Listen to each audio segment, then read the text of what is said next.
In our churches today, we talk a lot about the grace of God and the love of God, but really all of that's meaningless unless we know who God is. And now I ask you, dear Christian, O Son of God, O Daughter of God, do you know who the God you worship is?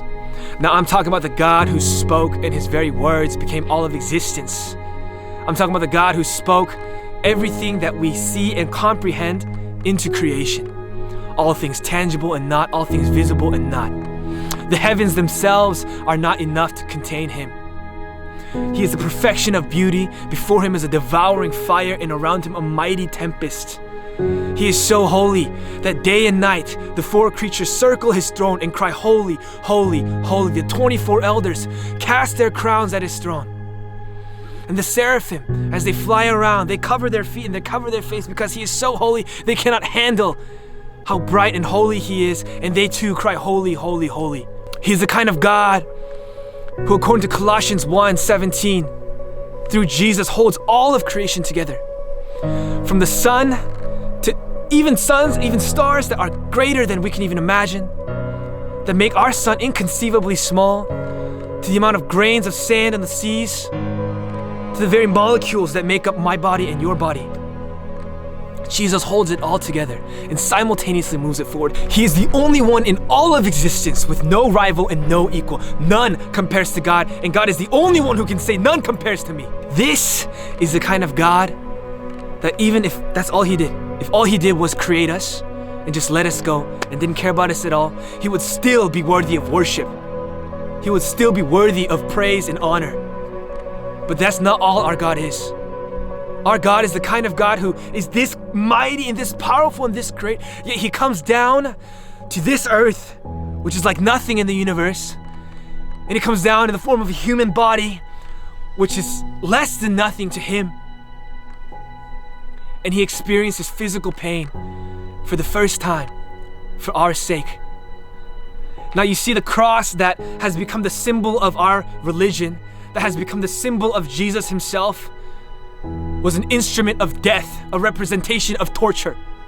But what gives meaning to that cross is the worth of the one who was crucified. Now you see, before Jesus came onto this earth, God would only make his presence available in one location, in one temple, inside of a room covered by a veil. And the only person that could go into this, beyond the veil, and experience the presence of God was the high priest of Israel. One man out of God's chosen people once a year. Now this is because we ourselves are unworthy to be in the presence of God.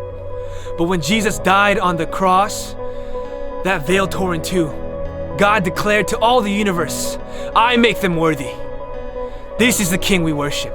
God not only created us, he looks down upon us from his throne in heaven with affection and love. When we pray, he hears us. When we cry, he sees us. And even when we hated him, he still loved us. Now this is the kind of God we worship. And so when you pray, when you cry, when you're alone, God is there. God is listening. Jesus said our hairs are numbered. And the thing about our hair is that we lose hair every day. And we grow more hair every day. That means that God every day is looking upon us. God is so detailed with his creation that he feeds all the birds of the air, all the fish of the sea. None eat apart from him. How much greater are his affections towards you? How much deeper is his love for his children? For the very creation that God himself said is an image of me. This is the kind of God we worship. So when we think about him, when we go before his throne in worship, and when you close your eyes and imagine the throne of God, would it make your heart tremble? Would it make you want to bend your knee in worship because that is what he is worthy of? Not a worship that is demanded, but a worship that is deserved, a worship that we want to give because of the love that he has given us. This is the kind of God we worship. So I ask you again, dear Christian, do you know the God you worship?